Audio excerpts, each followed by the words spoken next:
Good evening, and welcome to the North Georgia GMRS Regional Net. We are live from Studio Vanguard, and we're linked in with the following repeaters. Flagship, Peachtree, McDonough, Noonan, Lula, Watkinsville, Columbus, Rome, Salacoa, Dallas, Zebulon, Ocala, Mount Roosevelt, Lookout Mountain, Cades Cove, Fort Mountain, White Oak Mountain, Chattanooga, Ottawa, Georgetown, and our VoIP service, Zello. Is that all of them? For this week. Yeah. That list just keeps going on and on. Tonight, our RF coverage encompasses approximately 41,000 square miles. I don't know that all those miles are square, but I think most of them are. This net takes place every Thursday evening at 7:30 p.m. I'd like to thank everyone who's made the North Georgia GMRS the most expansive and active GMRS network in the country. Your net control tonight is Atlanta 946, WQIR 514. My name is Justin. This is WRWM 344, Blue Ridge 63. My name is Mike. And Atlanta 750, WRMR 367. My name is Jeff. On the net, you can talk about your day's activities, radio equipment, or anything you think we'd like to hear about. This is a family-based network, so we encourage you to get your family involved. Guest check-ins are welcome from anyone with a valid FCC call sign. Once the floor is open, it is permissible to address other members of the net by their name or tactical unit number. Your FCC call sign is only required when you sign in and sign out of the net. Also, you can tune in to our YouTube channel and follow along, or even better, tune in after to watch your appearance on the network and hear how you sound to us right here in Studio Vanguard. Be sure to like and subscribe and leave a comment so we know that you're watching. These interactions mean the most to help our new channel grow. What's our topic this week? Is it terror attacks? Terror attacks. Terror attacks. Kind of like what Julie did to you the other night? Oh, that was fantastic. That was a terroristic attack. Oh, well, she's back. And his hair still hasn't come off the ceiling. That's fantastic. But, yeah, so we're going to talk tonight. We're going to talk about terror attacks and things related to that. So stick around. And first, let's find out what's going on in the North Georgia GMRS network and see if we can catch up with Kate. Good evening. This is WRMR 367, Atlanta 751. Kate from high atop Mount Waleski, live in Studio C with this week's Catch Up with Kate, the latest NGGMRS sauce. Be sure to tune in Friday night for the Friday Night at 9 Simplex Challenge. This week will be standard frequency testing with discussion following. All are welcome to attend. Early check-ins will start at 8 p.m. on the ball ground repeater. If you have any questions, feel free to reach out to Dana, Atlanta 250, or Jonathan, Gainesville 58. If you missed this past Sunday's Rabbit Hole Net, we have great news. You can play it back as often as you like by searching the Rabbit Hole on the North Georgia GMRS Network YouTube channel. Be sure to like and subscribe while you're there. The Little Miss Radio Net is taking a break for the month of October, so the next Little Miss Radio Net will be held on Monday, November 4th. The topic will be Thanksgiving, of course. Check-in starting at 7:30 p.m. with the net starting at 8. Let me break.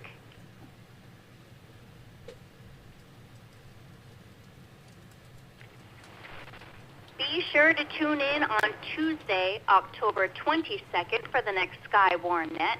The group will be discussing space weather, since there have been issues lately in space that have affected our radio signals and other communications as well. Have your computer handy so that you can follow along.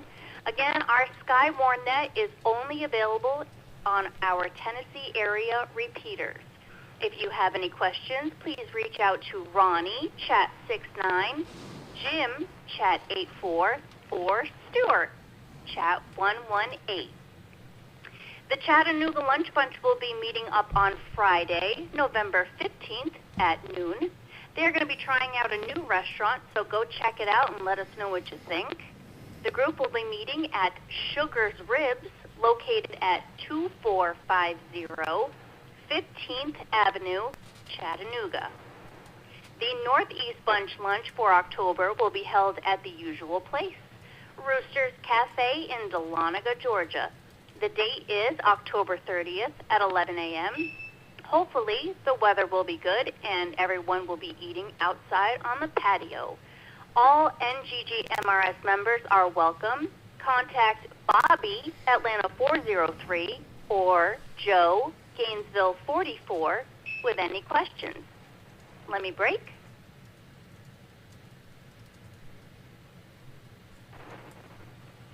In other news, don't miss this weekend's Chattanooga Hamfest. Yes, it is this weekend. North Georgia GMRS Network will be there, so stop by and say hello. This year's event has sold out of vendor spaces. There are 75 door prizes valued at over $5,500. Chances are great you can go home with one of these wonderful prizes. Visit w4am.net for more information about this year's Chattanooga Hamfest. It's a $10 admission for both days, and if you're interested in attending, the address is 1515 Tombras Avenue, East Ridge, Tennessee, 37412. But wait, there's more. Then 2 weeks later, join us at the Stone Mountain Hamfest. North Georgia GMRS Network will be there with Studio Vanguard, our premier mobile communications platform and the studio environment that our live stream content is produced in. Just one example of the state-of-the-art systems and equipment that make North Georgia GMRS the most advanced network in the country. Let me break. I haven't noticed that before. Yeah. Stone Mountain Hamfest is a great opportunity to meet many of your fellow North Georgia GMRS members, and something new this year, $5 Sunday-only admission and $5 boneyard spots. This may be the best attended Sunday at Stone Mountain yet. For those who are new to two-way radio, a Hamfest is a place where radio and accessory vendors come to display and offer some of their best deals of the year. It's also a great place to learn about all things radio, from seasoned hams. Honey baked ham is Justin's favorite seasoned ham. He is not a fan of the spiral sliced hams. It's too dry.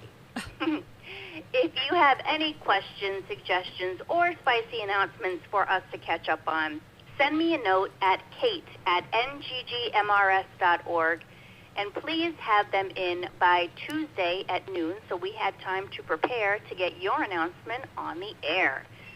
We are North Georgia GMRS Network. This is WRMR 367, Atlanta 751. My name is Kate, and now back to you, Net Control.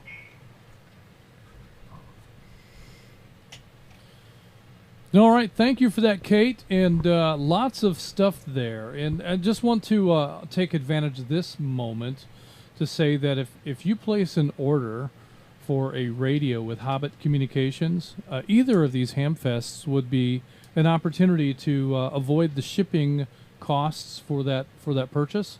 If you would need to order it tonight or very early tomorrow in order to pick it up on Saturday at Chattanooga Hamfest.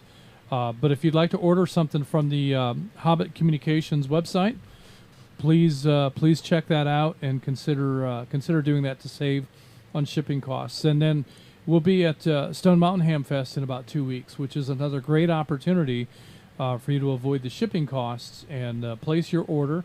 And what I'd recommend is after you place your order, send an email to Gary@NGGMRS.org. and let him know that you would like for him to bring said purchase to the Hamfest, either Chattanooga or Stone Mountain. Let me break.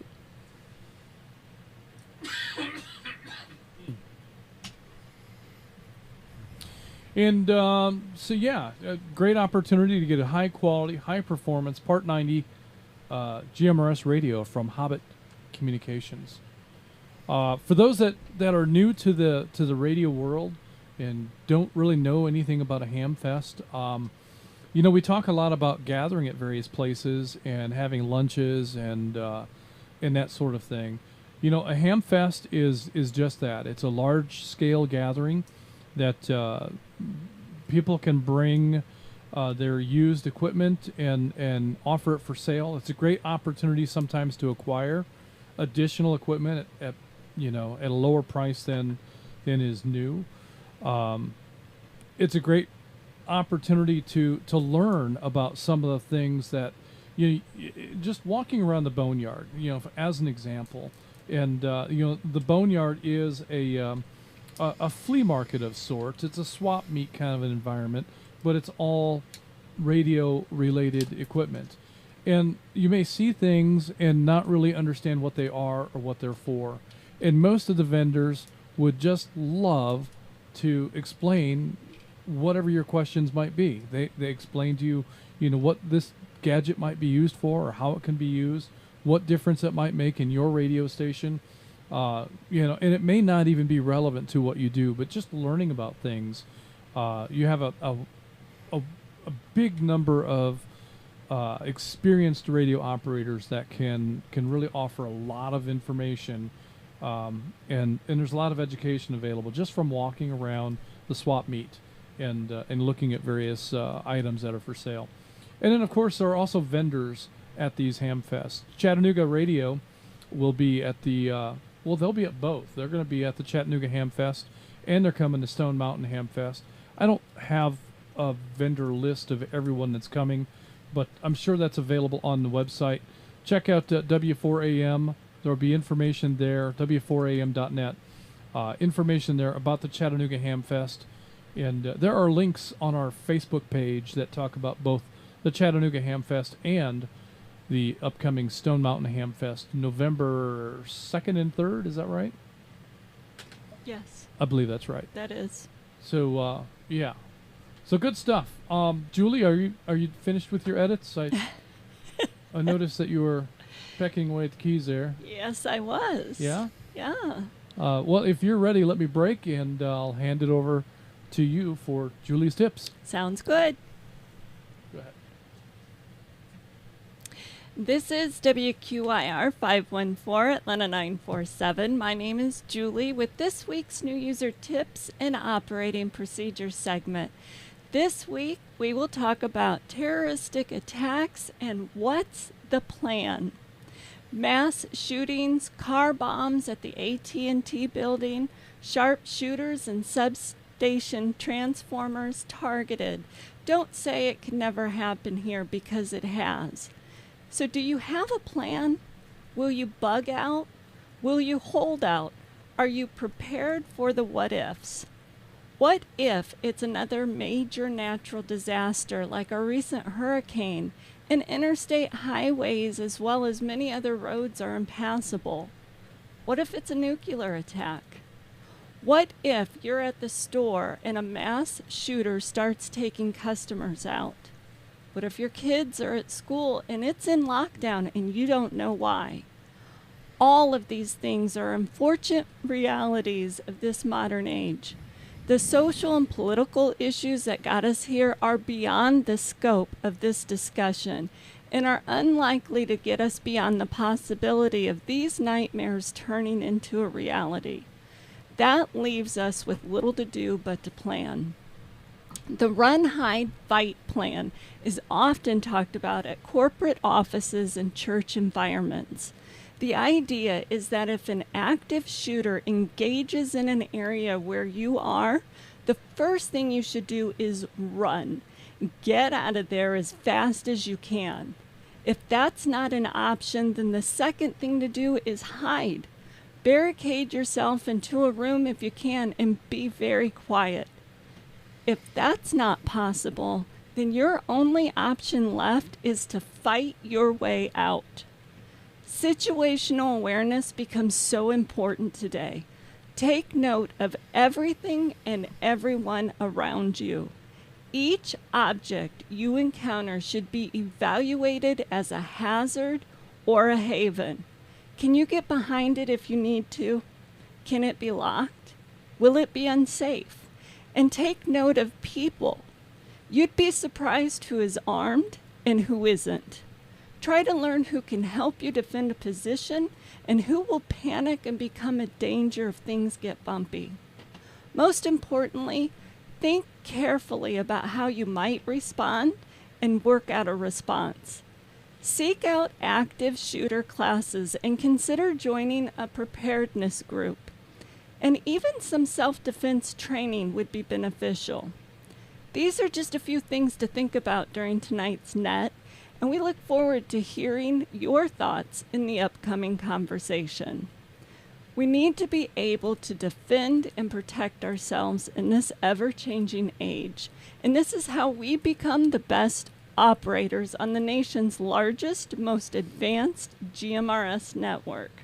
And remember, if you have any questions or suggestions for new user tips and operating procedures, send me a note at julie@NGGMRS.org.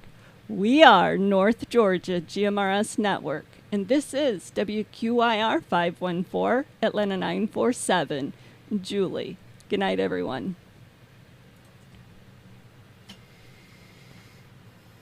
Thank you, Julie. Appreciate those tips. Did you have the key down? I just took my foot off. Okay, all right. I just had a moment of panic there, thinking you just did the whole tips without broadcast. But do over. Right. Well, thanks for the tips, and that really is the predicate to the conversation tonight. This is a different world that we live in, and we encountered so many things in the last 25 years that really changes the face of how we look at strangers and how we should look at strangers. When you're in an environment and there are a number of people there, we kind of have to do a little mental evaluation and take a little assessment of who's who and what's what. We think twice now, at least we should, about engaging in any kind of a activity where there's a crowd. Even some of our everyday actions. Just a couple of years ago, I had gotten into work and I had settled in at my desk, and I was there getting my day going, only to find out there was a shooting just outside the building. And it happened to be two NS employees that had a relationship together, and one of them shot the other. I mean, people that were just in the building. So this stuff comes a lot closer to us so many times than we really, really care to think about. And we can't say anymore that, well, that's a freak incident. That's not going to happen again, because every time we turn around, we find out it happens, and it happens over and over again. Violence in our schools, terror threats throughout the nation. We never would have imagined airliners being flown into buildings, but it's a recorded history event. We never would have imagined that our country would be invaded, but it's happening right now. And these are things that we really need to be kind of prepared for, to consider and to plan, and to just have in the back of our mind what we would do if the news broke. And so that's kind of the root of what we want to talk about tonight. And I think with that, we're going to go ahead and continue on with additional check-ins. Mike, Jeff, did you have anything you want to add? Not at the moment. All right. Ready to take some more check-ins. Jeff's not talking tonight, so we'll go ahead He's and pushing continue on buttons. with check-ins. We'll start off with Zello check-ins. Anyone wishing to check into tonight's net using Zello, and that would be not using a radio, if you have the app on your phone and would like to check in, now is your time. Net Control standing by. Thank you, baby.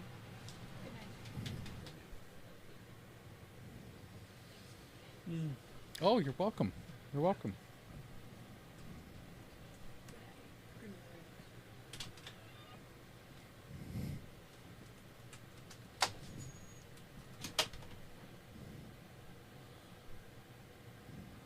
We only have like 2 Zello check-ins. Now that Houston's able to get in on RF, we're not looking for him on Zello. Yeah.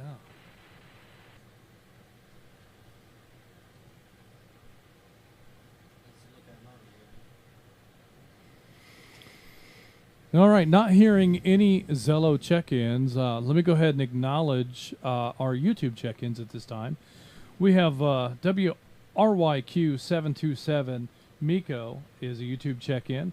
WRZG694 Rick, also a YouTube check-in. We have McDonough64 Kathy, YouTube check-in. Atlanta 434 Ron, a YouTube check-in. Atlanta 894 Christopher is a YouTube check-in. Atlanta 364 Bruce, YouTube check-in. Chattanooga 84 Jim is a YouTube check-in, and we have one from Dallas, Texas, not Dallas, Georgia, the other Dallas. Atlanta 355 Damon is checking in from Dallas. We have a guest check-in from WRKV579 Ed in he's also in Texas. Is that Leander? Leander's what I got. Yeah. Okay. Thanks for checking in with us tonight, Ed. And that's what I have at this time. So we'll continue on with check-ins. Obviously, YouTube check-ins can continue to come in. That's great. If you're wishing to check in on Zello and you just missed that window, keep trying, and hopefully we'll get you in there.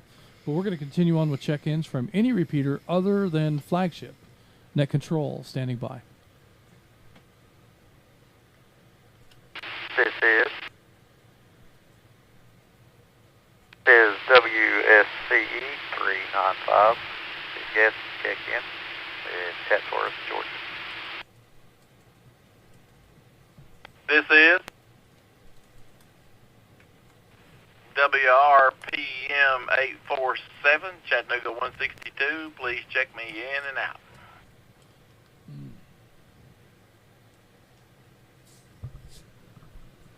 Control, this is WRFF 255, Cape Code 47, checking in from Pigeon Forge.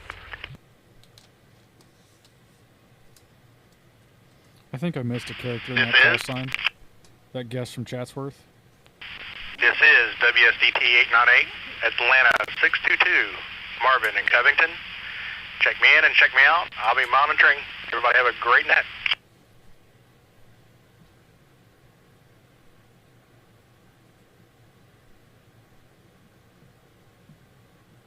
I think that's right. Okay.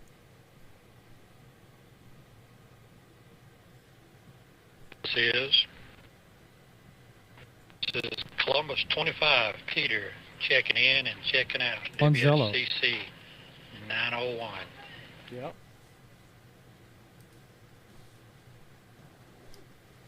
This E960, Atlanta 14, Jeremy Mobile, in and out for monitoring. What for what? 141? I thought I heard 140. 140? That wasn't Mary Beth. Did anyone on the YouTube stream catch that last tactical number? Atlanta 14 something.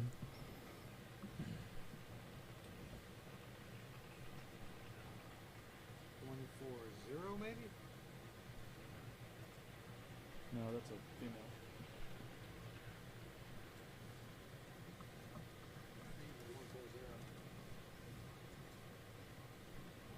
Okay.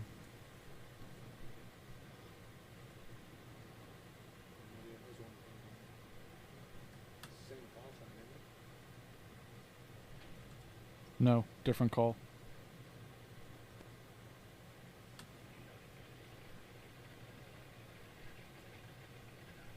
One 146? No. 960 was the last three of his call. I made that out clearly. It's not either of them. All right, let's go ahead and acknowledge this round of check-ins. I believe I heard WSEC 395, a guest check-in from Chatsworth. We've got you in the log tonight. We have Chattanooga 162, Larry, is in and out tonight. We have Cades Cove 47, Jason in Snellville. He's in Pigeon Forge. Jason, we've got you marked in. I'm betting if you're in Pigeon Forge, you're probably too much noise and too much activity for you to be in. But we're going to leave you marked in for now, and when we get to you, if you're there, that's great. And if not, that'll be okay too. We heard Atlanta 622 Marvin in Covington is in and out. We have a Zello check-in in the middle of all that. Columbus 25 Peter from West Point is in and out. And another YouTube check-in, Chattanooga 181 Joseph checking in on YouTube. And Atlanta 14 Jeremy in Woodstock. We've got you marked in and out. And one more YouTube check-in. We have Chattanooga 190 Cliff checking in on YouTube. At this time, we'll continue on with check-ins from any repeater anywhere, including the flagship machine. Please be careful as you check in, not to double, and just be mindful of the this is and listen. That's the important part of. There's kind of no point in saying this is if you don't unkey and listen. But listen and make sure the airwaves are clear, and then continue on with your check-in. Net control standing by.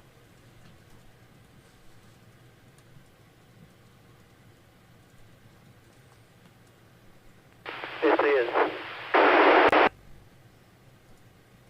B358, Dallas 290, Dallas 291, Iverson Diane, Dallas, checking in and checking out.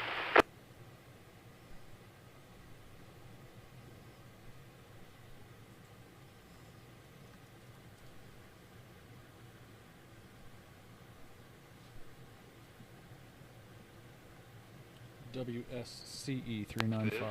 This is CE. This is WRKJ 453, Chattanooga 69 in Las Vegas, checking in and out, guys. Thanks a lot.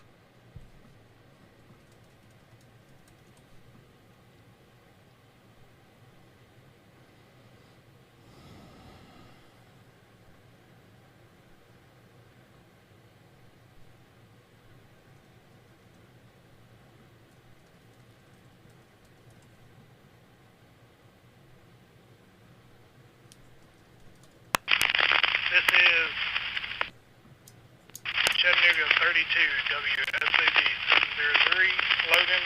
I'll be checking in and out.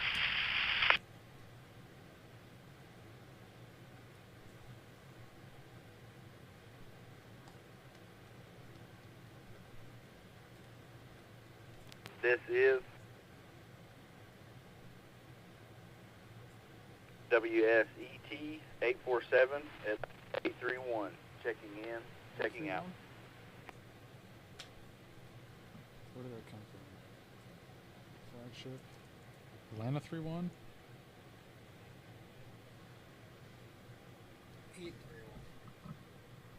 831. This is Atlanta 168, WRPP 761 Tyrone in Jefferson, Georgia, checking in on Zello, checking in and checking out.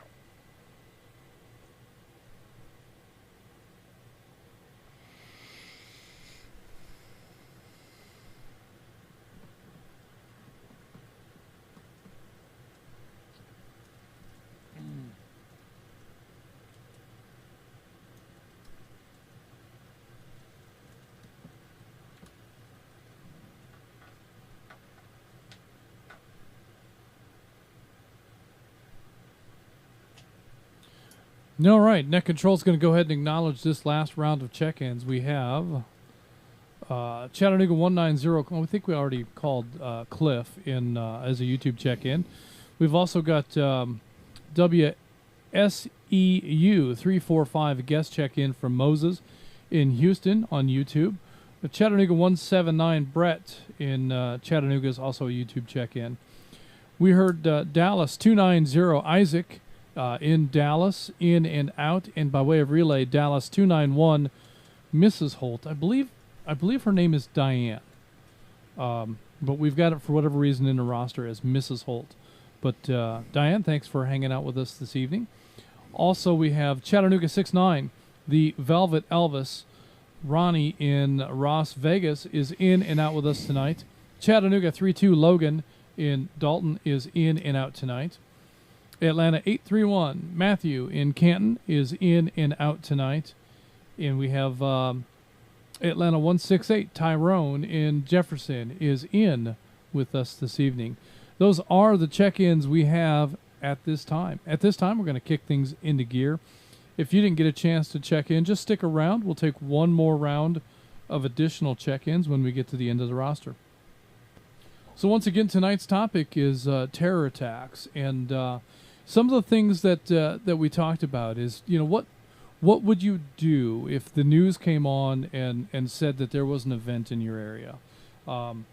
We have time to plan when there's a hurricane coming, and the variable is that if there's a hurricane anywhere in the area, as we've learned with Helena, we kind of need to, even if it's not projected to be a direct hit on us, we probably should have some contingency plans and some preparation so that we don't get trapped in the attic of the house with rising water. Don't go in the attic. That becomes a tragedy so many times. Have a plan. Think about what's to come and what you'll do if these things happen. Where is the best place to go for high ground? If it's a tornado, where's the safest place in your house? Hopefully you have a basement.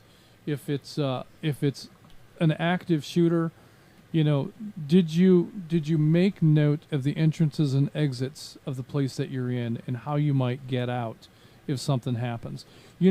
In most buildings, we only consider the exits and entrances that are in the front of the building. Like when you go to Lowe's or when you go to the supermarket, you come in and out of those doors all the time. You're very familiar with that.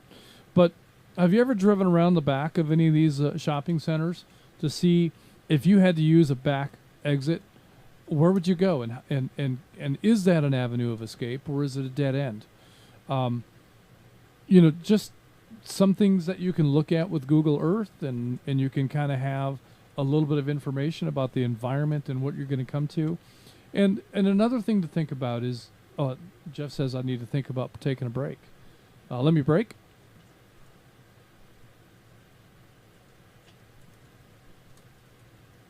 Another thing to think about in an active shooter situation is, as you're moving around inside of a building, are there places that you can get to that you can secure? Can you get in there and hide and barricade it in such a way that others can't get in and jeopardize your safety? Is there a place that you can hide if you can't get out? And finally, if you get into a situation like that,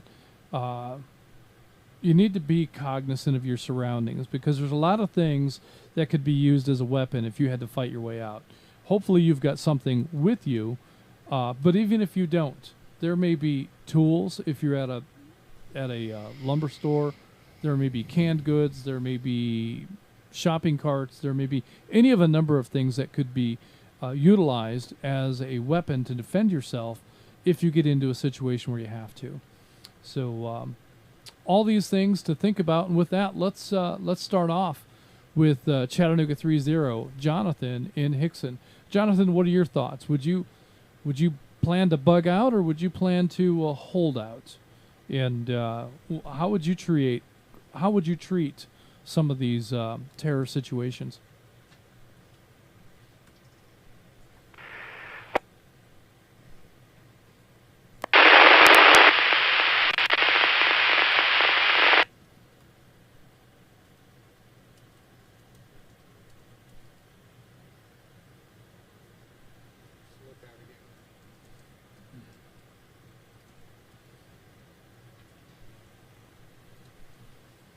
Chattanooga 30, Jonathan, are you with us?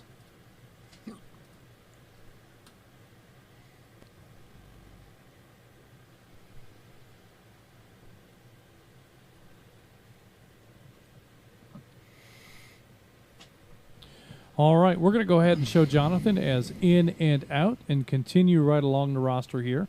Next on our list, we have Atlanta 250, Dana, high atop Mount Olympus. Dana, what are your comments for the net tonight?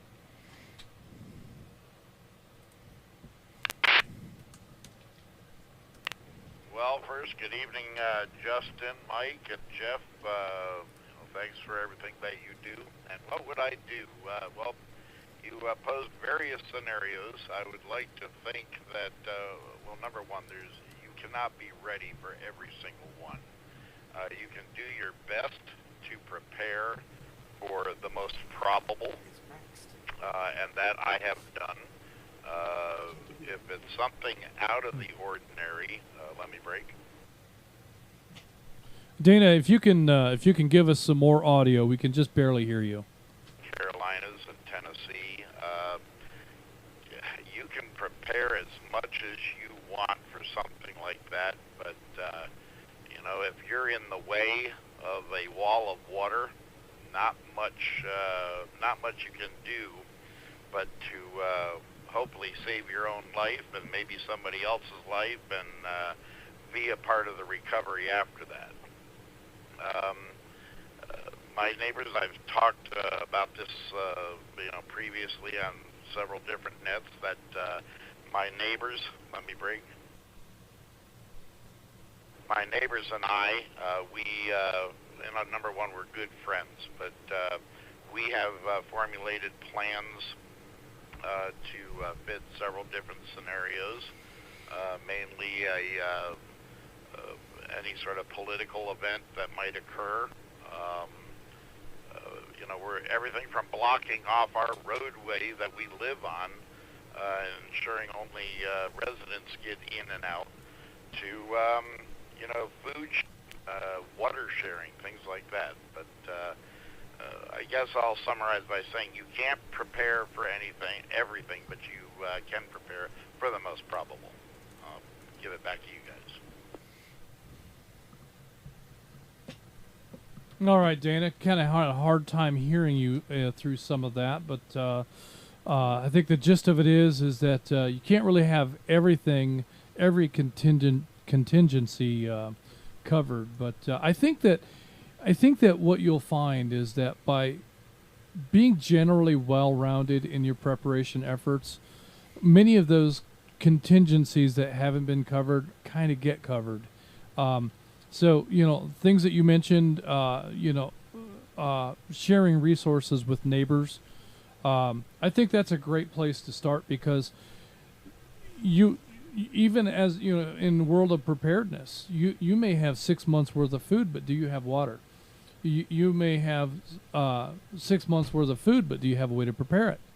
And if you have the food, but your neighbor has the water, and another neighbor has the fuel that can make that food be something that, was there a spider?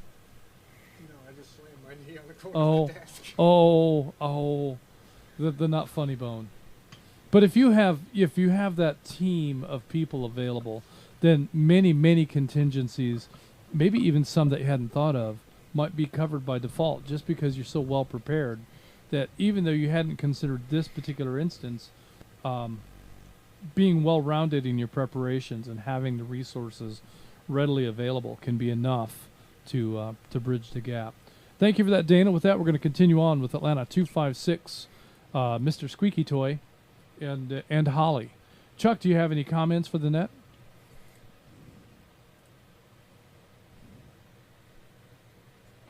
Well, good evening. I just walked back in from walking Miss Holly out back, and I was kind of missing it. And I tried to hear Dana, but I couldn't hear him. But, no, I'm going to let you guys carry on. Oh, look at that. Yeah. You guys have a great night. We'll talk again. All right, Chuck. We'll squeak at you later. Next on our list, well, Holly is next on the list, but I don't think she's going to talk to us. We'll check her in and out. Yeah, we should do that. So next after Holly, we have Gainesville 88, Mike in Gainesville. Mike, do you have any comments for the net in terror preparedness? Two quick comments, I guess are sort of related. I was listening to a guy on YouTube just the other day, and he's pretty close to ground zero up in the mountains near Asheville, where the hurricane went through. And this guy happens to be a ham. I think he does GMRS. He has CB radio and a Radio Shack. Let me break. And one of his comments that he was talking about, and he's still without, was that the most local information that he got about what was going on around him, he got from an analog scanner that he had bought for $20 sitting on his shelf, and that's where he was getting most of his close-by local information about his surroundings.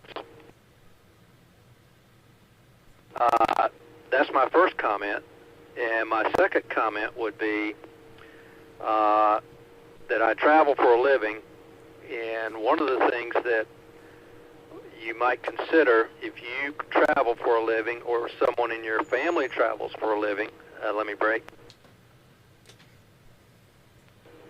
is if you're away from home or someone in your family is away from home when something major happens, they may or may not be able to get home. And if you are the one that's away from home, you should probably have a plan to try and figure out how you're going to get home. If you're all the way across the country and the airline shut down like they did on 9/11, you're going to have to find an alternate way to get home.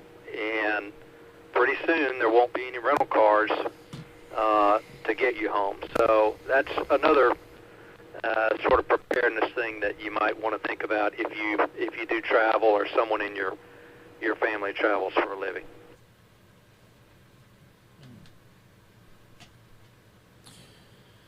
Yeah, and that's another great point, and one that we haven't really addressed. We've talked about whether or not you'll bug out or you'll hold out, but what if you're at work and it happens?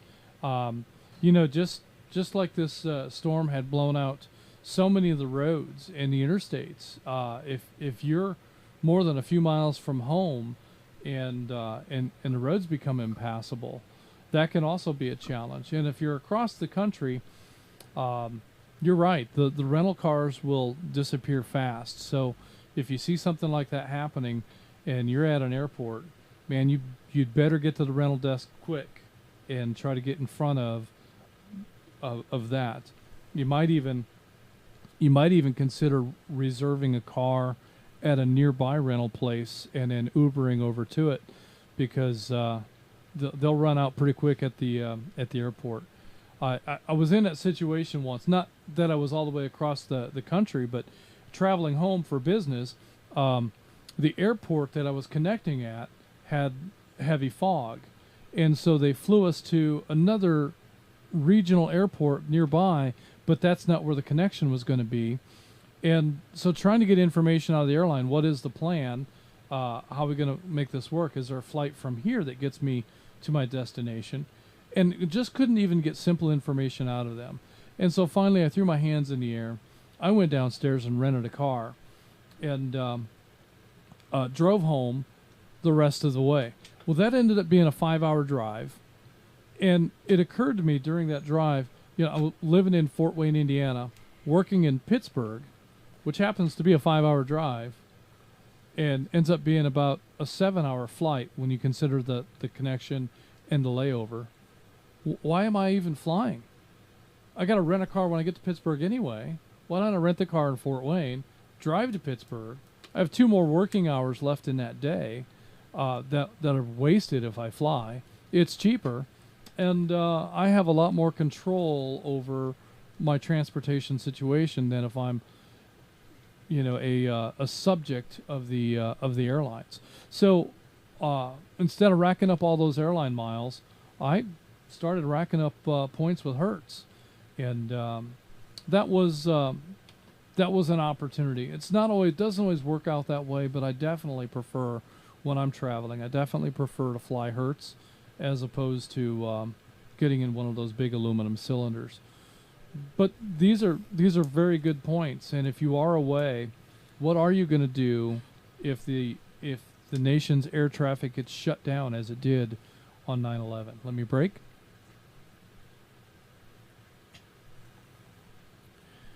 And so, there again, you may not be able to cover every contingency, but if you're well prepared in general, a lot of these things will just kind of take care of themselves. So that's a great point, Mike. I appreciate you bringing that to us. And let me see if you had any other points to follow up on. Well, no, just I thought it was interesting that the guy I was watching on YouTube brought up the fact that he was getting most of his local information from just an old analog scanner that was on his desk. Yeah, and that's a great point. And I'll tell you, I saw a post on Facebook the other day on one of the GMRS pages. A guy had commented about the fact that he had traveled some distance and was hoping that GMRS was going to be his source of communications outlet on his travels. And he commented that he didn't hear anything for the whole trip. And I don't know what part of the country he was in, but I'll tell you, in times that I've traveled, I put my radio on scan. And you pick up on FRS conversations that are on the road nearby. You pick up on businesses that are talking about, the guest so-and-so needs some help at Register 3. Or somebody needs help getting a product loaded in their vehicle or things of that nature.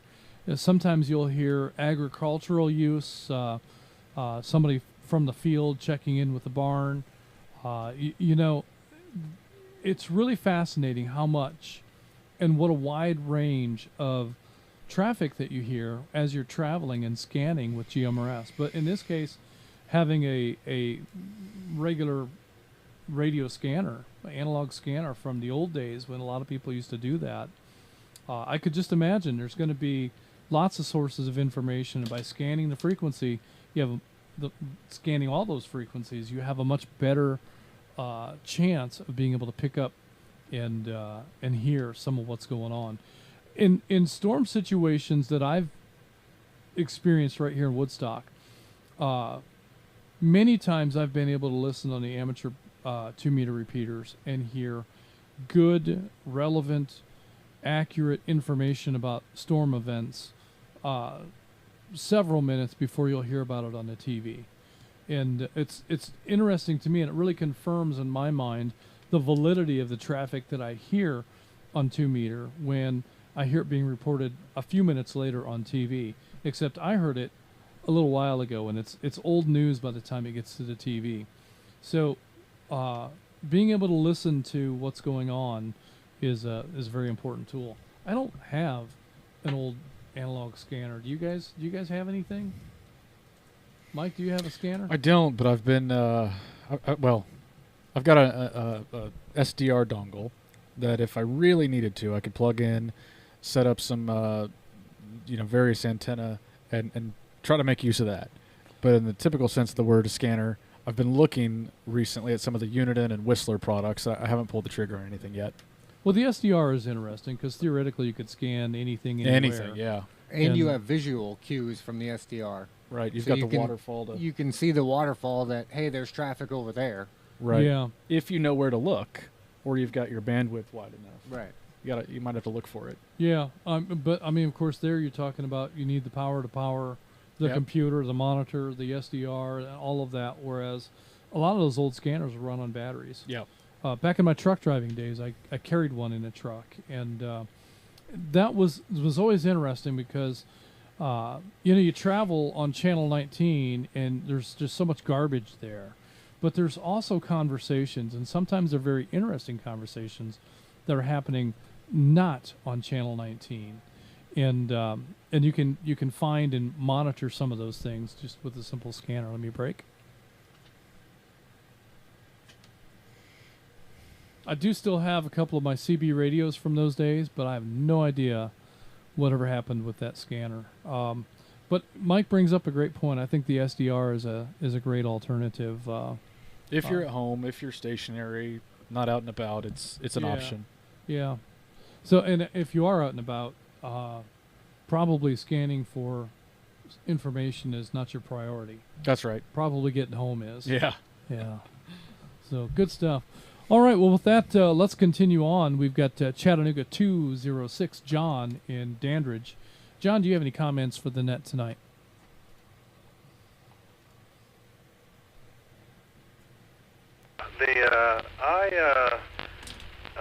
I'm just answering the general question from earlier. I'm more of a bug-in guy than a bug-out, but you guys brought up a good point. If you're out and about, it's always good to have a bug-out bag of some sort in your car to, help you in a case of a situation where it might be hard to get home. The thing I wanted to bring up was we kind of mentioned self-defense and self-awareness and what to do when you're in a bad situation, whether that's a self-defense situation or something like a terrorist attack. And a book I was recommended and read a long time ago, and I used to give this out as Christmas and birthday presents, is Principles of Personal Defense by Jeff Cooper. And there used to be, if you Googled it, some free PDFs available, but it's a pretty cheap book. You can read it in one sitting, and I highly recommend it. I've done firearms training, martial arts, the whole thing, and I suggest all those things, but this book was maybe the best bang for your buck as far as your personal safety. And that's all I really had to say. Thank you all so much.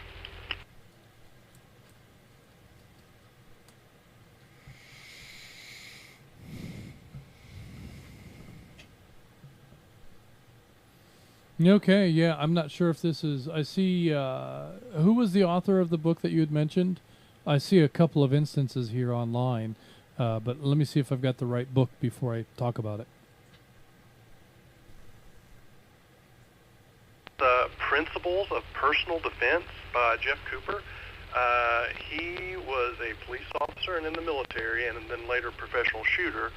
And this was kind of back when South and Central America was still in their cowboy days. And they traveled the U.S. and Central and South America putting on gun shows.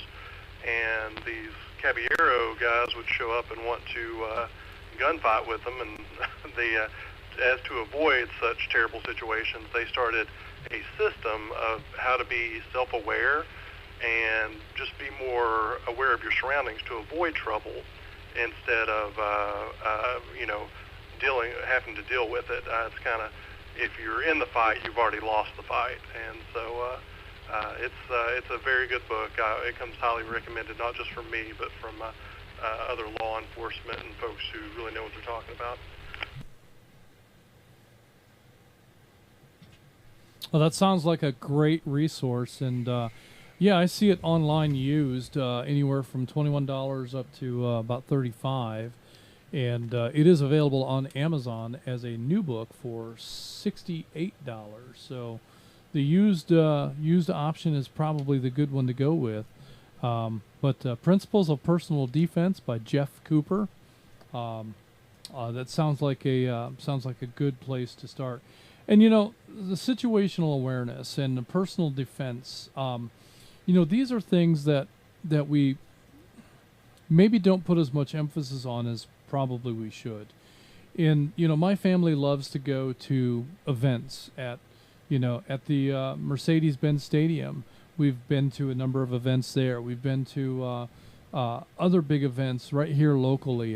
The summer concert series right here in Woodstock. You put 15,000 people in a space that was made for 8,000 people, and it gets a little bit hairy at times. And I'm real uneasy about that kind of density of me too. For any event. I don't really like the density of being surrounded by so many people, even at like the Mercedes-Benz Stadium. It's really packed and it's really crowded. There's a lot of people. It's loud. So because it's so loud, that really impairs your ability to be situationally aware. But these are things that we really need to pay more attention to, because those are targets. Those locations are the places where events happen. There was a concert, music show in Las Vegas where that shooter took advantage of a high position and just started picking people off in the crowd. The first thing that we should do is be aware of the vulnerability we have when we engage in those kind of activities. But the second thing that we should do is pay attention to the surroundings and look for opportunities to secure ourselves. So if something like that happened, which exit is the best exit for me to get out? And maybe it's not the most direct route to the vehicle. Maybe I need to go a different way to get out of the venue and circle back around. Or maybe I don't even want to, maybe I need to abandon the vehicle and just get someplace where I can be clear until help arrives. It's a constantly evolving dynamic situation that we just having awareness of what's going on can build that in the back of your mind, the plan that you should have. Let me break. Just this last weekend, Julie and I were at Callaway Gardens with my granddaughters. Beautiful, beautiful place. If you've never been there, it's a lot of fun. There's always activities. There's always stuff going on. It's expensive, and maybe that's a deterrent, but I think it's worth going to from time to time. We've enjoyed Callaway for many, many years. But the Pumpkin Festival was the reason that we were there. And at one point, we were waiting in line for a trolley ride from one part of the park to another. And while we were waiting, we were watching some young children with a family that was in line near us. And the young little boy, I don't know, probably 4 years old, maybe 5, was tromping around in and out of the line through the ropes, and as kids will do. And there was a grassy area near where the lines and the ropes were at that he tromped through, and it happened to be a ground nest for hornets. And he was attacked, and so was his little sister, and so was his family. And it was horrifying to see. What do you do? I mean, if I rush in to help, how am I going to help? And I'm putting myself in a situation where I'm likely to get stung too. But the young boy just started screaming in convulsions. He was just panicked, and he didn't understand what was happening to him, and neither did anyone else. But I saw the hornets buzzing around him, and I said he's being stung by bees, and that was when the understanding of what was taking place came in, and so let's gather up the kids and let's get them away from the bees as fast as we can. We notified the people in the park that there's a hornet's nest there, and by that time the hornets were stinging other people. But just a crazy situation. And as Dana said, it's hard to be prepared for everything. And I can't say that I was prepared for that, but by being observant, we were able to come to an understanding of what was happening much more quickly than even the parents were. So that's, I think, a part of what we have to do is we have to learn how to be situationally aware of the things that are going on around us, and aware of the people, and aware of the capabilities of the people. So park environment like that, you let me break. Jeff was having convulsions down there. I thought he wanted me to break, but apparently I thought there was a hornet. Oh, all right. No reason to panic. Just a little warm. We see unexpected movement down at that end of the studio. It kind of is a cause for concern. But you can't be, as Dana said, you can't be prepared for every possible contingency. But if you can be aware, then you're 10 steps ahead. And I think that's what we really need to focus on, is being situationally aware, being aware of who around us might be able to help out if something bad happens. In a case like small children and bees, who can help? Well, not really very many people, but we were able to get the attendants for the ride aware of what was going on and get people out of that line. So that helped, I think, a lot, to get people away from that area where the bees were agitated, and I think that helped out a lot. So having a handgun in a situation like that isn't going to help anybody. You're prepared for the wrong event. Yeah. But that doesn't mean you shouldn't carry one if you have the opportunity. So I think situational awareness is a practice that you've got to pick up just in your everyday life. Yeah. Just a couple examples, and it's sad that the world is this way, but You know, when we take the boys to the movie theater, as I walk in the theater, I'm looking for the exits. And sometimes there's one, sometimes there's two, sometimes they're at the front left, sometimes they're at the back right.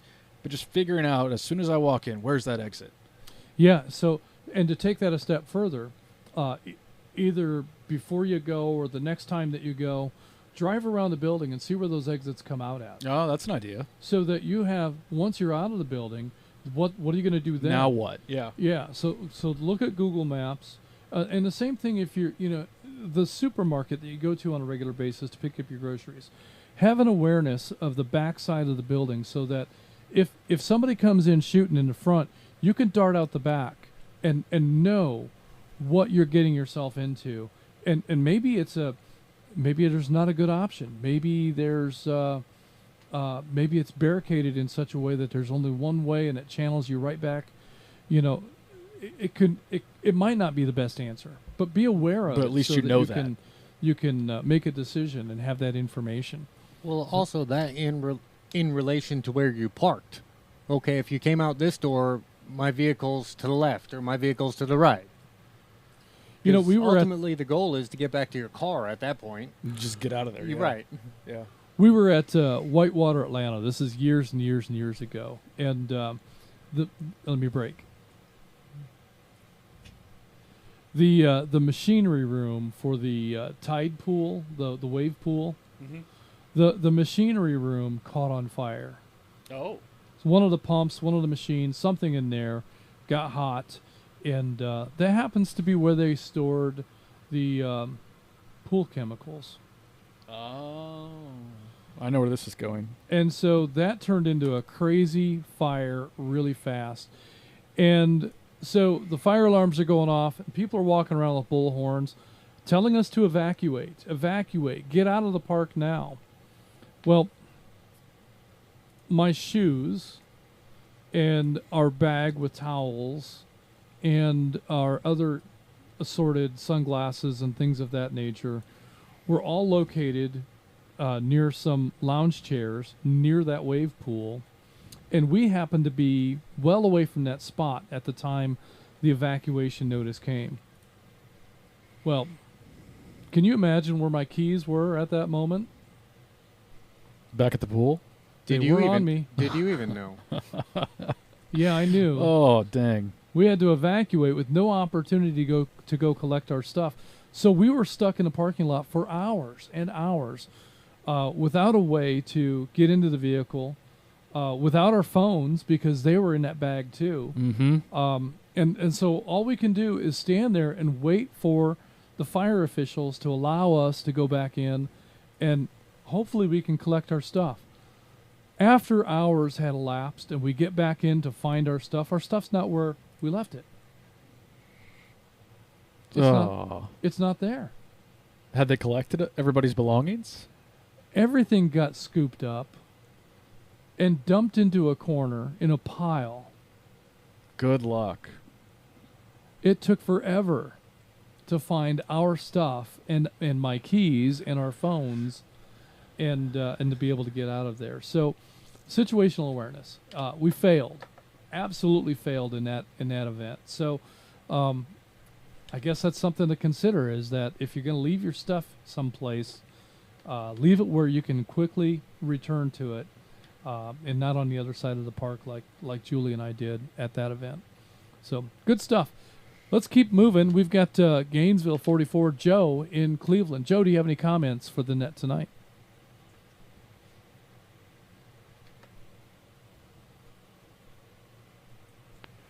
Good evening, Net Control and everybody. I can add a little bit. We'll just keep going with some situational awareness. It probably took me about 2 years with my wife to finally get her to always walk on my left side. I'm a right-handed person. I guess you can kind of tell where that goes. But another opportunity I always take is just take a Walmart, for instance. One of my biggest instances is I clear the second door is always to check my left or right, as it is. But cash registers and the people around them? Do they look stoic and concerned, or just everyday casual going about their business? And she learned that. I would just walk way ahead of her when she'd be getting a card or something like that. I'd just always go right on ahead. Another instance I always keep in mind, how I enter a store. If it went dark inside there, am I going to be following a wall back out to that main door with my left hand on the wall? Or did I go in on the left side and I need to put my right hand on the wall to get back out? Pretty much like you'd crawl around in through there in a house fire, left or right, but stay close to walls. So I'd go to the nearest wall I could and go whichever direction I needed to, even if I had no vision.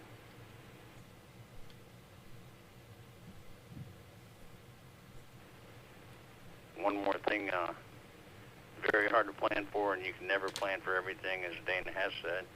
But I happen to have worked basically 48 hours on and 24 off for about a year and a half, and earned almost 30 days vacation because of extra time.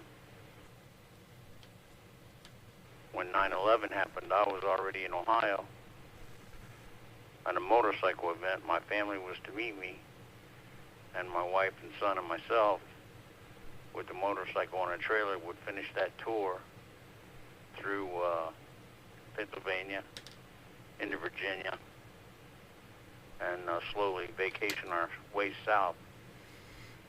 So I was way away from home, away from my comfort zone, and that had happened. I actually drove past the Pennsylvania crash site for 93 the day after that had occurred. The day it happened, I was staying in the cabin, had no television, no cable. We had a radio. The radio was on. I was drinking coffee on the front porch, but the wife comes out and says, "You need to listen to this. A plane just somehow hit the Twin Towers in the city of New York." Well, you hear about one, you don't think much about it. You don't have a picture of it. So she comes back out a few minutes later, a little while later, another plane just hit. They think we're under a terrorist attack. And all I have and all we have for getting an understanding on what's going on that day was a radio. Probably have advanced quite far from there for myself and my family as far as communication and things now, but that was an eye-opening day, even for a prominent law enforcement officer on the SWAT team at that time. And it was an event that it'll hang in my mind for a long time. Thank you for that. Everybody have a great night. Good evening.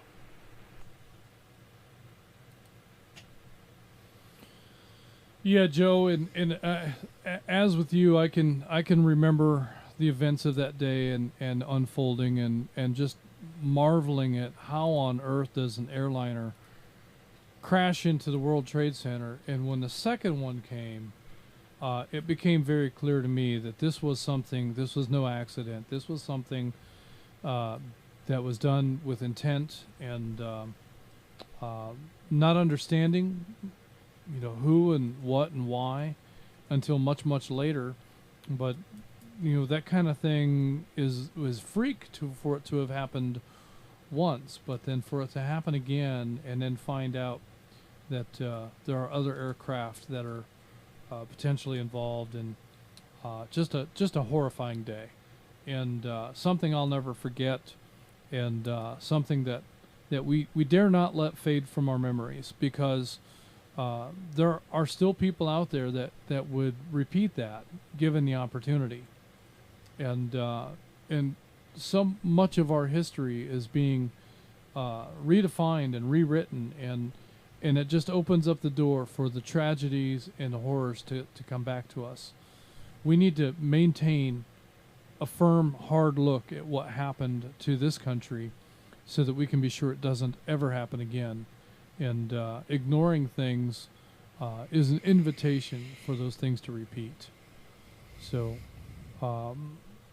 tough day and a wake-up call, I think, for the American people that it's not a safe world unless we make it that way.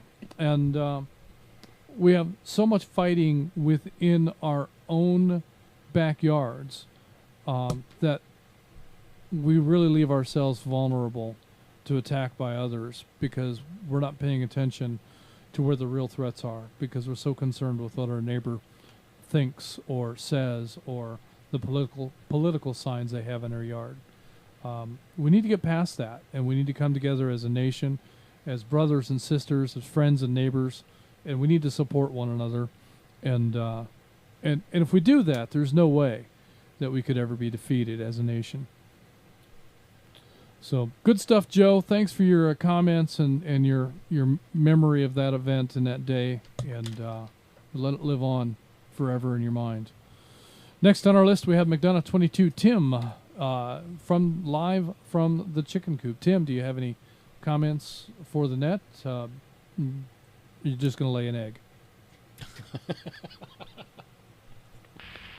Oh, well, I might have already laid one, but y'all always talk about the how many chickens you had at the end of the net there, so I thought I'd just go ahead and check into the chicken net tonight. But That's what it is. Anyway, as things go, we're talking about whether to bug out or bug in.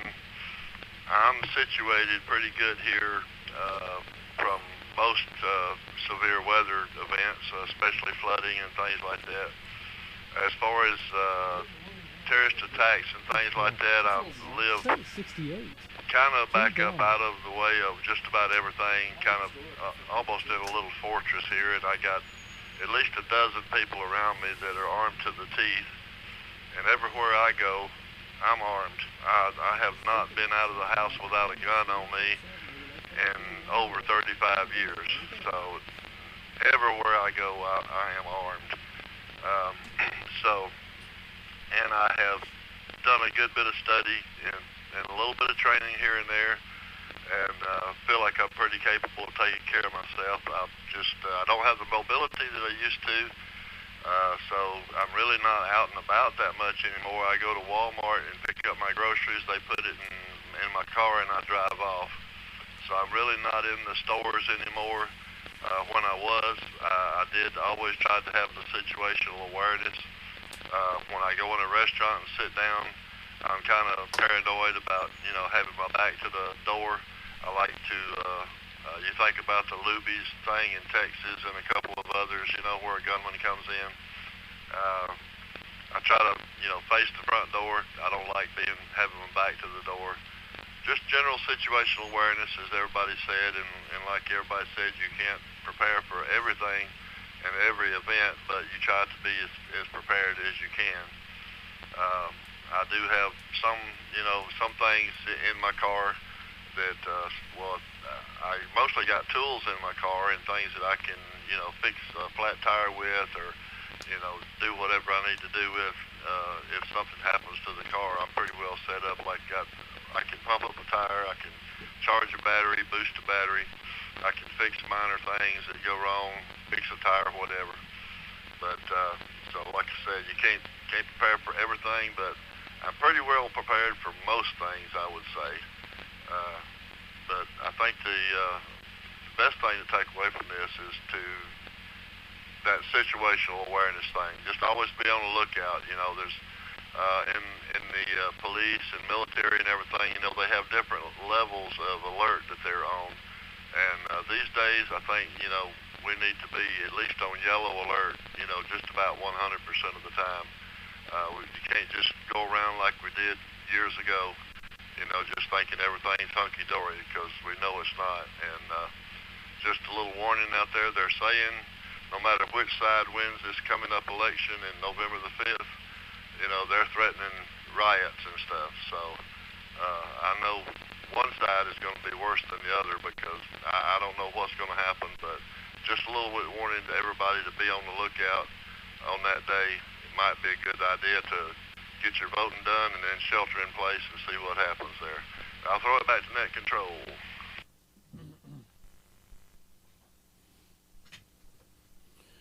Well, that's an interesting consideration, one that I really hadn't thought of. But I'd say, yeah, there's a high probability that there's a lot of people that will not be happy with the results. No matter what. No matter what. No matter which way it goes, there's going to be a group of people that are dissatisfied, displeased, and may act out. So, yeah, shelter. Go vote, and then come home and shelter in place. Most importantly, go vote. And but then get away from the crowds and get away from the chaos. And there's no point really even in watching TV. Once you cast your ballot, you know, it's all noise. It's just noise all night long about this and that and the other thing. It won't be until sometime the next day that we really, really know. And how much benefit is there in knowing before you go to bed? Because it's going to be the same once you wake up. So I don't even watch the TV on election nights. Yeah, staying up late is not going to change the outcome. It's certainly not, and it's not going to influence it one way or the other. The media will do all the influencing they can, but we don't really have an opportunity to do that. So,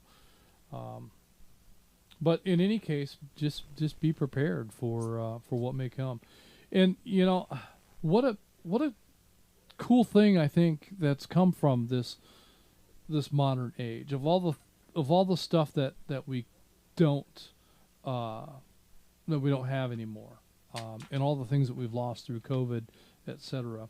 One of the things that I think is huge is the fact that we can go to an app on our phone and order a whole week's worth of groceries, and you can have them delivered, or you can just go to the store and have them bring that out and put it in your car. I have some, I don't want to call them elderly because they're really not that old.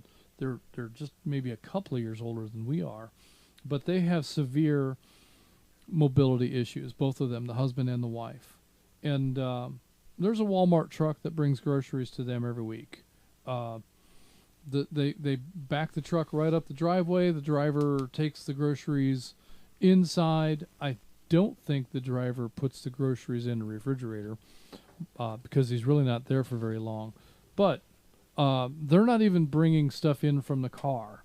Their mobility issues are severe, and that service is available and is within their reach. And I think that's wonderful that it is. Maybe someday I'll have mobility issues myself, and so nice to see that process is paving the way. Let me break.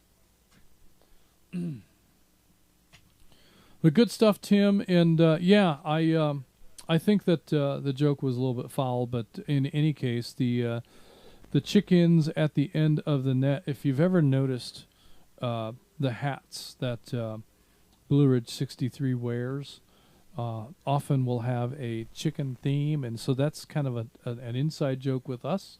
The check-ins or chickens, either way you pronounce it. But yeah, very good. I'm glad that you checked into the chicken coop tonight, and once again, appreciate that. Next on our list is WSCE 395, a guest check-in from Chatsworth. We've got you marked in. I didn't get a name on that one. Yeah, we didn't get the name, but maybe we can get that now. WSCE 395 from Chatsworth. Are you there? And do you have any comments for the net?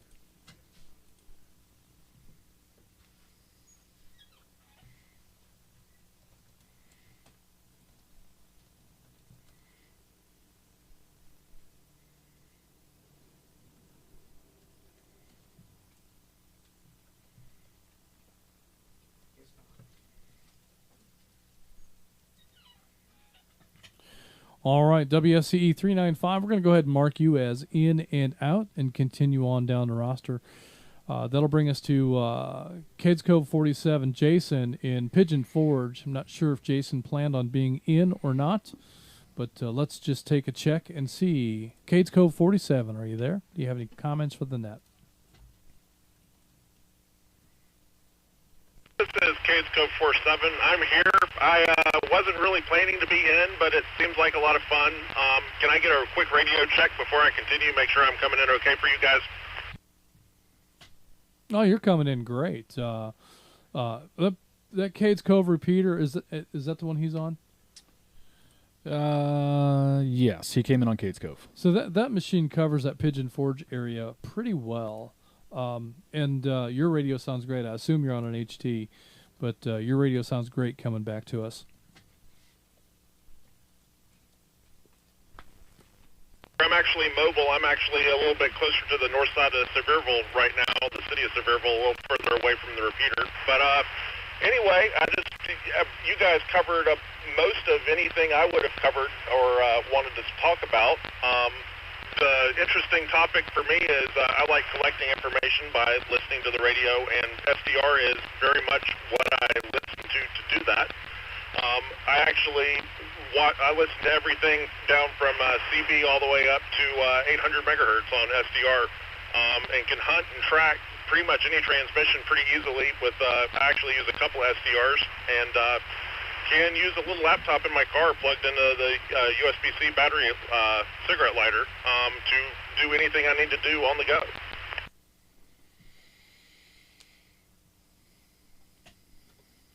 Yeah, SDR radio, for those that are not familiar with, this is a software-defined radio that is basically a radio receiver on a USB computer card. So you can plug that into your computer. Oftentimes they'll have an antenna port. Some of them have an antenna that you can kind of pull out, like the old style radios, but they're much smaller. You definitely want one that has the antenna port, because you can get the antenna outside of the building and have a little bit better receive sensitivity than you would have if it's right there next to all of the RF noise that your computer generates. But these software-defined radios are very cool, because it's just that. It's just a radio receiver that doesn't do really any kind of demodulation or decoding of the signal. It just brings that in as a digital domain set of information, and then it gets electronically and digitally processed by the computer chip that's in that SDR card. And so the filtering that you can do is phenomenal, and the way that you can set that up to scan different ranges of frequencies. You don't necessarily have to scan the entire band that it's capable of, because that's enormous. And so it's a neat radio. It's a neat tool, and definitely something that you can learn a lot from in deploying an SDR radio. Very, very inexpensive too. For those on the live stream, I just threw up an Amazon listing for the one that I'm familiar with, $41, and that includes a small antenna, the little bit of coaxial cable you'll need. You can use it straight out of the box with what it comes with, or you can adapt it to a larger antenna or something that you might have mounted.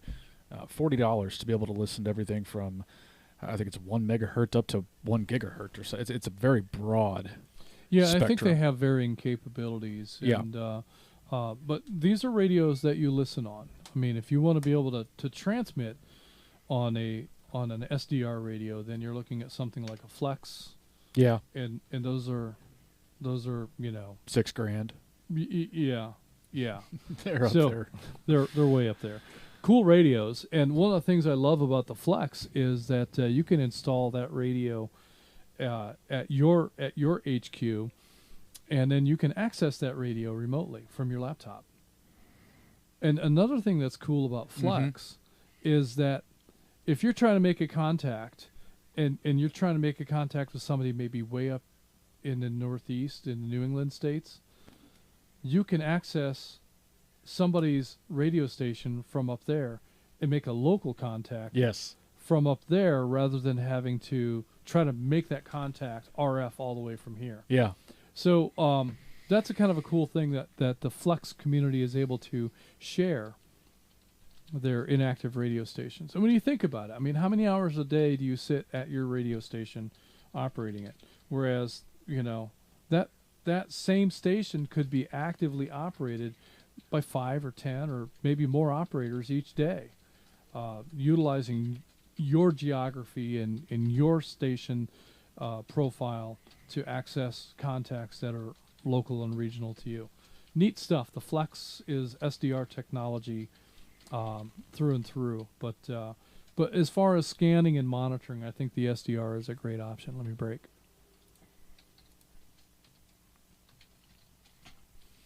Good stuff and great signal coming from Pigeon Forge and from the Sevierville area. Glad to have you in here tonight with us. Next on the list, we have Atlanta 168, Tyrone in Jefferson. Tyrone, did you have any comments for the net tonight?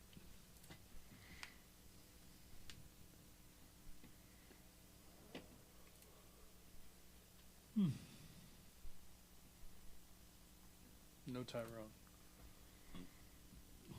No Tyrone. No Tyrone. Control, this is Tyrone. Oh, there he is. Comment tonight. Appreciate the conversation. Good topic, and learning and enjoying.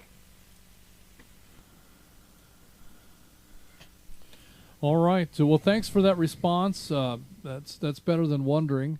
And we're going to go ahead and show you as in and out. But appreciate you hanging out with us and listening in. That'll bring us to the end of our roster tonight. So with that, we're going to take one more round of late check-ins. And any questions or comments? The floor is open. Net Control, standing by.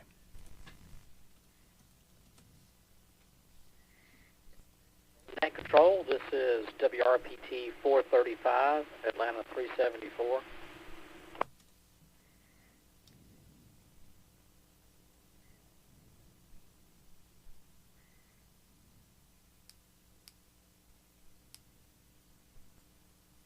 Is WSDW 526, Chattanooga 190. Finally got Zello going over here, and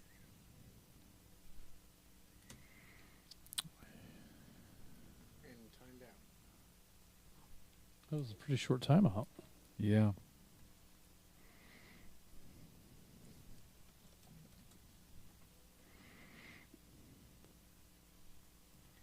He'd mentioned in the YouTube stream earlier that Zello was down. 830, Roosevelt 30.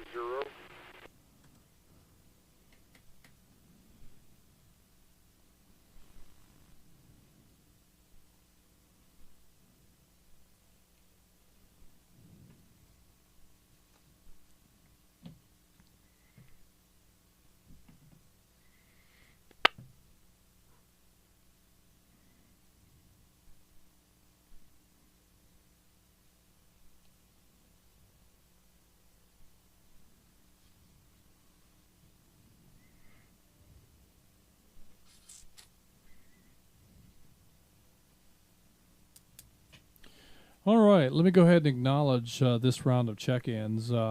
We heard from Atlanta 374, Lamar. We've got you marked as in tonight. Also, we heard from Chattanooga 190, Cliff. Understand you get Zello working, but it dropped out, and we didn't hear all of your comments. So I'm going to come back to you here in just a couple of minutes, Cliff. Hang on, if you would, please. Also, we heard from Roosevelt 30, Ted in Kingston, Tennessee. We've got you marked as in. Let me go ahead and acknowledge some YouTube check-ins. We have WSEW257 Tim from Tennessee is checking in on YouTube. We have Noonan89 Alex in Hogansville is a YouTube check-in. We have Atlanta 420 William in Roswell, Nevada, or Georgia. Definitely Georgia. Yeah. So William in Roswell. Our Area 51 guy is in and out. We have Rome 12 Mark in Rome is in and out on YouTube. We have Atlanta 263 Rogers in Dunwoody as a YouTube check-in. And we have Atlanta 923 Gene in Loganville, another YouTube check-in. Also, Atlanta 519 Gary Gary, I need to talk with you, and I've got a really busy week this weekend, and I do mean that. I've got 7 days worth of weekend to do in just a couple of days, so so I've got a really busy week. I've got a really He's busy not. week this weekend, but I need to check in with you sometime next week and follow up on some thoughts that we've discussed and like to get a little deeper into. So let me just leave that there, and you can look for my call. It'll probably be a text. It might be a call. In any case, let's go back to Atlanta 374 Lamar. And Lamar, did you have any questions or comments for the net?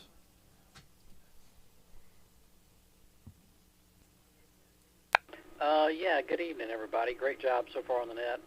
Love the topic. Not the attacks, but I do love the topic. And I think that one of the things, maybe I missed it because I came in late, but a great way to be prepared and engaged is, let me break.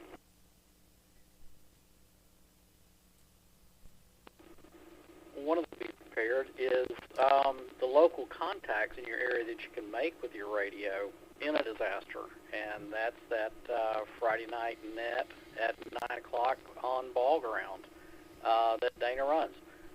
That's a great way to know who's in your area that you can get a hold of, and it's people you can talk to during SHTF. Let me break again.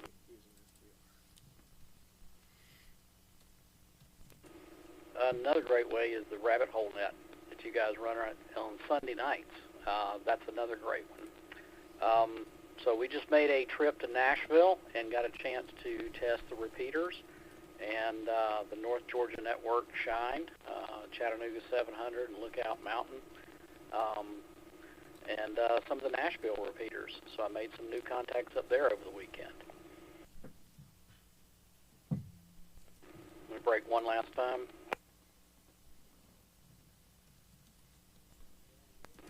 And going back to the idea of being across the country when something happens, if you have not read the Going Home series by Angry American, Chris Weatherman is his name, that's also a great read.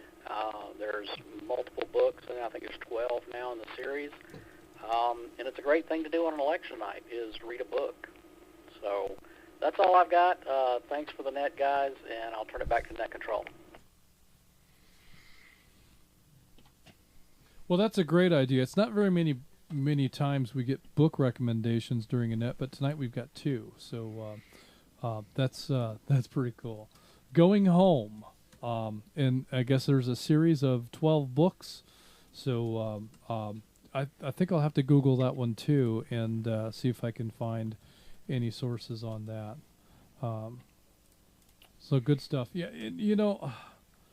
I think that the getting home concept of all of this is very interesting because there's a lot of challenges that we face with that. And if your state's away and they've shut air traffic down and you got to figure out how to figure it out, the car rental might not be a good option. And so you might have to get even more creative and I don't know. I suppose I might hang out at the truck stop and see if I can find somebody heading that way that I could ride with. I might hang out at various transportation-related industries and see if there's any way I can get transport. Bus is one option, but if they shut air traffic control down, I don't know that I really want to be on a bus. So there's a lot of challenges in getting home, and if somebody's written a book or has some good insight on what our options might be, that's certainly worth taking a look at. And very good stuff. Lamar, did you have anything you wanted to well, you'd mentioned a rabbit hole net, and so I want to go down that rabbit hole here for just a moment, because I think that we maybe take for granted the wealth of information that comes out of that net. The ideas and the concepts and the discussions that come from that really do have a lot of value, not only in that this is preparedness at this level and at that level, but these are these are ideas that are coming from various people that have a wide range of experiences and knowledge. So we can learn a lot from the experience that others have had if we'll just pay attention. And that kind of goes back to the situational awareness. We need to heighten our awareness of all things around us. And if somebody has an experience, we really should put a lot of value in what that experience is and what the information that comes from that experience might be. And one more thing I'd like to mention about the rabbit hole, if you go to our YouTube page, last week's rabbit hole was live streamed, and you can view it on our North Georgia GMRS YouTube page. So hopefully this is the first of many rabbit hole nets that will make the live stream. Let me break.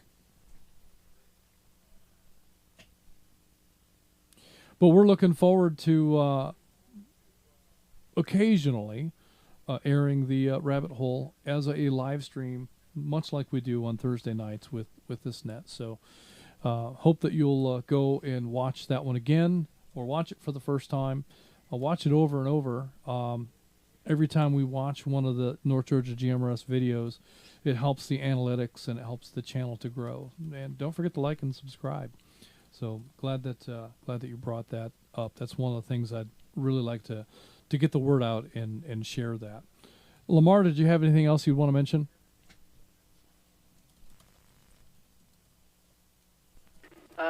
No thanks. I did throw the link out there in the chat, and I'm not an affiliate, so it's just for all my friends here on the network listening to the net tonight. That's the link to it, and I'm a friend of Chris, so check out the series, see what you think. Very good stuff. Yeah, I'll definitely Google that here in a little bit, and if you've posted a link, then that'll help out. So I'll take a look at that, and that'll save me a couple of steps. One more note from the chat along those lines. Bruce chimed in and said that the Going Home series is also available, all 13 books, on Audible. So if you're more of a audiobook person, Bruce reports that all 13 are available there. Oh, very good. Good to know. Yeah, Audible is a very cool thing, and I'm a long-time subscriber to Audible. Probably. Well, there's certainly more books in my Audible library than makes sense to have. But once they're there, they're there. That's right. It's not like you can sell them or trade them, so they're pretty much there forever. With that, let's continue on with Chattanooga 190. Cliff in, I've tried to say this before. Let me see if I can get it. Colika. No, try again. No, I missed it? Yep.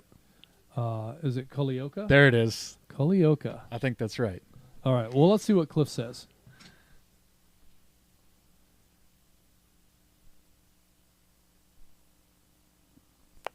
This is Chattanooga 190, and a bad location as far as telephone coverage goes, so that's comments other than that, and you did get it right. It is Culleoka. Anyway, it was a great net. I got no other comments, and enjoy listening, and I saw the rabbit hole net on the YouTube page, so that's a very good thing. 90, back to net control. All right. Yes, Cliff. And I agree. The rabbit hole on YouTube is great. Now, that's not going to be in every episode of the rabbit hole situation, but I think that the rabbit hole crew had a good time during the live stream, and I think they're interested in doing that as often as it makes sense. But it does involve a significant effort on their part and ours to make that happen as a live stream. So and then when it's done, they've got, I don't know, an hour drive.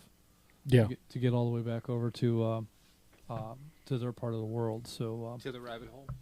That's right. Lisa's in the YouTube chat right now. Shout out to our friend Lisa. She says the topic for the next rabbit hole will be posted the beginning of next week. So we'll know what to look forward to. Usually on Monday? Usually. All right. So they haven't sorted out what the topic is yet. So we've kind of stepped on the rabbit hole toes here for the last 5 or 6 weeks, talking about emergency preparedness in the various topics that we've covered. This is the last in that series, so going forward, Lisa, we'll leave it all to you. So very good stuff. Thanks for that, Cliff. And with that, I'm going to move on to Roosevelt 30 Ted in Kingston. Ted, you have any comments for the net tonight? 30. I do have one comment. I checked in a little bit late, so I don't know if this has been covered or not, but a bit of information. As of a couple of weeks ago, the DOD has authorized full lethal force for the military to shoot American citizens if they are deemed to be gathering in what they term an unlawful manner. And it doesn't say who decides what the unlawful manner is. I thought it was kind of odd, so I did verify it with a couple of different sources. Back to net.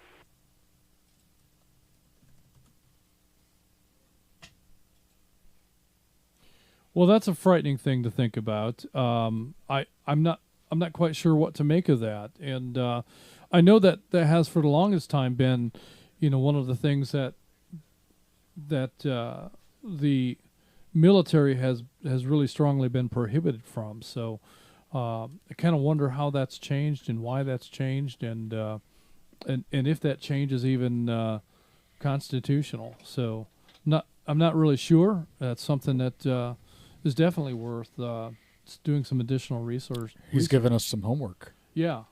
So, it's interesting. I don't know I don't even know how to respond to that. So, we'll have to look into that and see what we can learn and see if we have any advice related to that topic. But a frightening thing to think about, that Department of Defense would authorize soldiers to take fire on the American public. I wonder if that really is truly meant to be for the American public, or if that's an American soil invasionary force, because we know that's going on. But I don't know. Have to do some digging.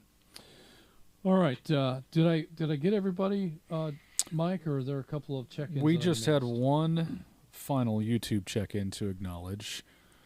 But yeah, you've gotten everybody else. All right, so it looks like that is going to be McDonough 77, Nate in McDonough checking in on YouTube, and that looks like that's the end of our roster tonight. So with that, that's all the chickens in the coop. It's all the chickens in the coop, including McDonough 22. Thanks a lot for that, Tim. I really enjoyed that. So this is going to conclude the North Georgia GMRS Regional Net. We had a total of 79. Says the man with the chicken hat. 79 check-ins tonight, including your net control group right here. Net control will now be returning all of the repeaters back to normal use. Everyone who signed in should sign out. Don't forget to like and subscribe. And remember, comments on YouTube videos show engagement with the video and help the channel to grow. One more thing before we go. If you have an interest in a Hobbit Communications radio, this is a great opportunity to go ahead and place that order, and you can pick that radio up at the Chattanooga Hamfest this weekend. This weekend, Saturday. Like 2 days from now? Yeah, is the big day. It's $10 to get into the Chattanooga Hamfest. That $10 covers both days. So come on out to the Hamfest. It's a great opportunity to meet with like-minded radio enthusiasts. It's a great opportunity to learn more about radio. And, the Chattanooga Hamfest has a pretty decent hamburger and hot dog. Ah. Let me break. And it's very, it's priced the way it ought to be. So definitely check out the Hamfest. I can't be there. I have a different obligation for this weekend, but we will definitely be at the Stone Mountain Hamfest with Vanguard. So that's coming up November 2nd and 3rd. Also an opportunity to order a radio or accessories from Hobbit Communications and pick it up at the Hamfest if you're going to Stone Mountain. So just want to make sure that we don't forget to mention that. Thanks for allowing us to serve as your net control this evening. Good night, everyone. This is Atlanta 946 WQYR 514. My name is Justin. And this is WRWM 344 Blue Ridge 63. My name is Mike. And Atlanta 750 WRMR 367. My name is Jeff. We are North Georgia GMRS Network. And we are clear. Good night, everyone. Good night, folks.